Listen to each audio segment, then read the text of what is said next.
Hi, this is Joe again with another review. For in this video, we're going to be discussing the 2008 Oscar-winning film, The Hurt Locker. Well, I said that, of course, this movie has a pretty interesting distinction to it, and that is it's the first movie that's been directed by a woman to win the Oscar for Best Picture, and Kathryn Bigelow was the director of the movie. Was the first woman to win the Oscar, not only the Oscar for Best Director movie, won the Oscar for Best Picture, but also she became the first woman to win the Oscar for Best Director as well.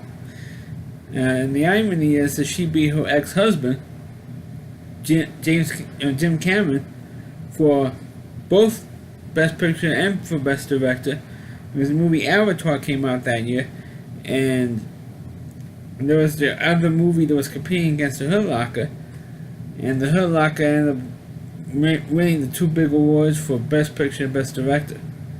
And I think also the movie also won for editing and sound design, and I think Avatar won for the technical stuff, but The Hurt Locker won the two big, was considered two of the big awards. Of course, The Hurt Locker, for those who don't know the story, The Hurt Locker is basically the story about this bomb removal unit in the army in Iraq during the early days of the Iraq War. And of course, throughout the movie, that shows it on the top of the screen how many days that this particular unit has left in Iraq before they get rotated, before they get sent back home. And it's, the problem with this movie is that it would have been damn cool if they had shown the actual training that these guys go through and being in this bomb disposal unit. That stuff they didn't have at that point in the movie.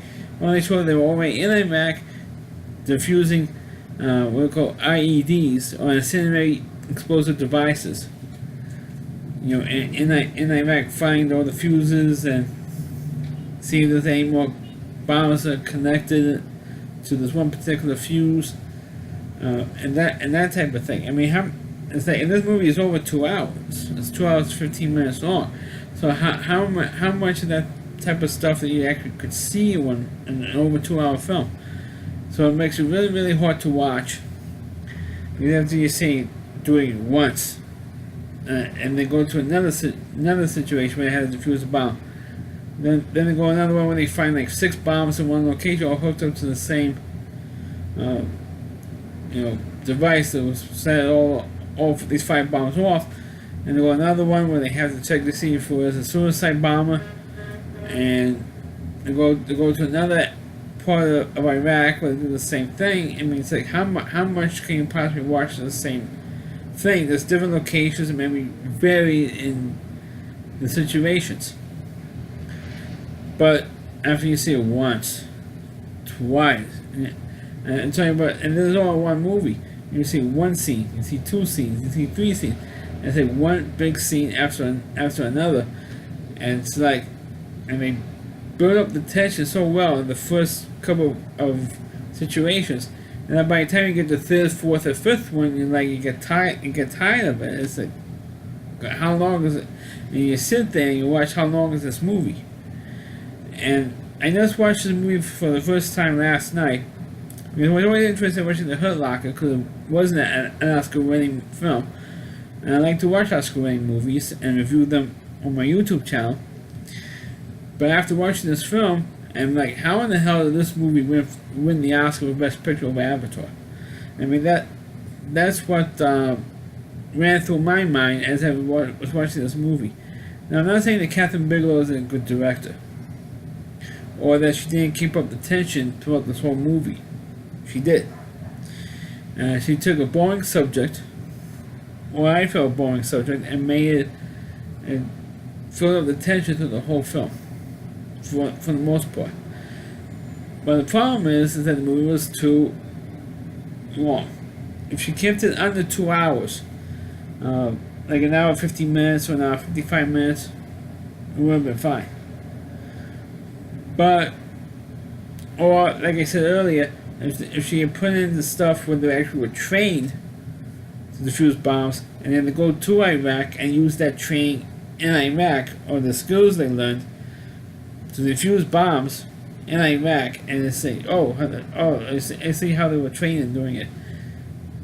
That would have been a little more interesting story if they put their training to use. Kind of like the movie American Sniper, where I actually saw Chris Kyle go through, the training of becoming a Navy SEAL, and that he used those skills in the war in Iraq. This movie didn't have any of the training in it, and how these guys were trained to, how they learned how to defuse bombs. That stuff you didn't see. How they were able to get into these units, and into this unit to begin with, and how they were able to learn how to defuse bombs. That would have been interesting to see, because it is a specialty field. Like Navy SEALs is a specialized field, so it's pretty much a bomb squad. That's pretty much what they are. A military version of your local bomb squad in the police department. That's what they are. And I can't believe we're talking about 6 minutes about this movie. I mean, it's I felt the movie was boring as hell. And even after watching this movie, I said to my father, how the hell did this movie win the Oscar for Best Picture? Excuse me. Because the one movie that Kathryn Bigelow directed that should have won the Oscar for Best Picture was Zero Dark 30. And she used the same, True was the same director, but she used the same techniques. The editing, the way it's edited, the pacing of the film is pretty much the same for the two films. True was the same director and the same production staff, so it's, and the same editing techniques. So it's the pace it's the pacing goes from one scenario to the next, almost non-stop. There were a couple of times when they had a couple of breaks when they were in a particular army base, and they're relaxing, chilling out, they're wrestling with each other and stuff like that. Or the guy who is out there to protect the bomb expert, he tells him, "Oh, I don't like how you're doing so. You're too much of a wild card, too much of a nut. You take too much unnecessary risks." And the other guy just says, "I don't give a shit. If I'm going to die, I'm going to die in my way, not their way." But it's just, we go to one scenario to the next, and then that's it. But I'm not saying it's not a horrible movie. It's just that it was a boring film. In my opinion, it's just boring. I felt it was like too long. And I'm waiting for how long it's going to take before somebody blows up. And that happened in the first sequence. When a guy one of the army bomb squad guys gets blown up right in the first encounter. And then they replace him with somebody else, and then he takes all these crazy risks to cut off the wire, cut off the wires, cut off all these other connections for the other bombs. And it's just, and watching this movie, is how long can I keep showing all this stuff? And then when they finally, at the end of the movie, when they finally go back home and they get out, and the thing is, you see him in the supermarket with his wife and his little kid shopping around, and then they wish to go back to Iraq to do what he was doing before. And sure enough, at the end of the movie, he goes back to another company to defuse bombs, and that's how the movie ends. And then going back to risking his life to defuse these bombs, and like, that's it. That's the movie. That's the movie that won the Oscar, beat Avatar out for Best Picture. I mean, it's like watching Gandhi and E.T. Back to back, and see which one was the better movie. You see, E.T. was, because Gandhi was like too long and too boring and all that stuff. Same thing as what I felt with this movie, even though Avatar technically was a longer movie in terms of time, but Avatar was I felt was the better movie than The Hurt Locker. And like I said earlier, Kathryn Bigelow should have won the Oscar for Best Director, Best Picture. Jessica Chastain should have won for Zero Dark 30. And if you want to see my review, I have done a review before of Zero Dark 30, so check that one out.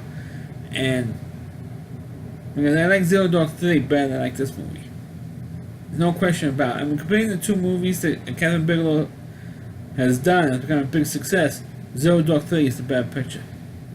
I mean, the story is better. The story was slightly more consistent than this thing was, and at least that story was a true story. The Zero Dark 30 movie.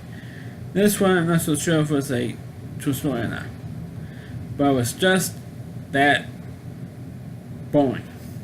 In front of Hurt Locker was boring. And I'm not saying it was a god awful movie. I'm not saying that. It's just too long and too boring. And it wasn't, to me, it wasn't after the first two scenarios when these particular squad, I'll call them a bomb squad, defused the bombs. And that's like they had another one. And they had about 3 or 4 more after that. And like, so 3 or 4 different scenarios after that. I'm like, how many scenarios? I mean, it's like the same thing over and over and over. It's like the thing watching the movie Groundhog Day. It was like the same day over and over and over again. And it was vary the scenarios slightly, but it's the same damn thing. And then, like I said earlier, I can't believe this movie won the Oscar for Best Picture. I really can't. Zero Dark 30 should have won the Oscar, not this movie. If Catherine Bigelow, she should have sued the Ann Asner and Maureen Sheen for telling Oscar voters not to vote for Zero Dark 30. She should have sued them, or at least beat the shit out of them. And that's what those two guys deserve. But for the Hurt Locker, I thought it was alright. It's another Oscar-winning movie that could cross off my list. But the movie was just too boring and too long. So that's my review of the Hurt Locker. Please click on the video, please feel free to comment on it, please subscribe to my channel, and please forward this video to your Facebook pages. You can check out all my reviews not only on my YouTube channel, but at RowdyC.com, that's all WDY, and at C.com, that's our homepage, the Rowdy Reviewer, Chris Lee Moore, and please check out all of his videos on his website. Thanks for watching, catch you next time.